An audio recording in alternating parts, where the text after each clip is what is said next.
কি ব্যাপার রাসেল, ডাক্তার তোমাকে কি বলছে? তাড়াতাড়ি বলো, আমি খুব টেনশনে আছি। খবর ভালো না। ডাক্তার কইছে আমি আর বড় জোর 30 দিন বাইসে থাকবো। 30 দিন দুনিয়ার আলো বাতাস দেখতে পারবো।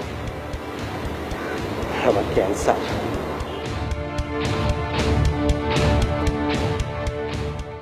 বলো কি, তাহলে আমার কি হবে?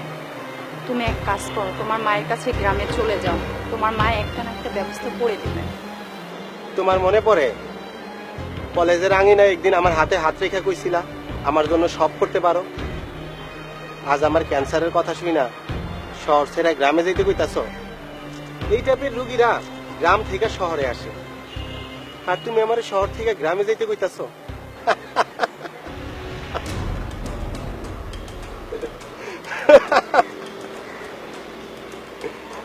তাহলে এবার শোনো, আমি তোমার সৌন্দর্যে অসুস্থ হয়ে গেছিলাম, তাই ডাক্তার দেখাইতে গেছি।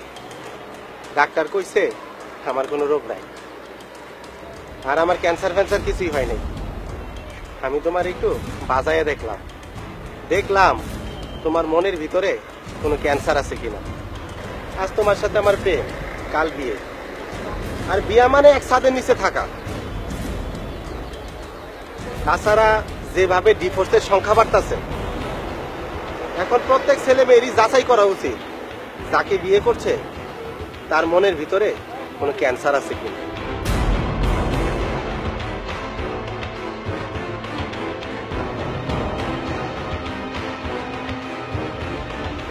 ভাই রে, এইগুলা হইল ভেলকি বাজি।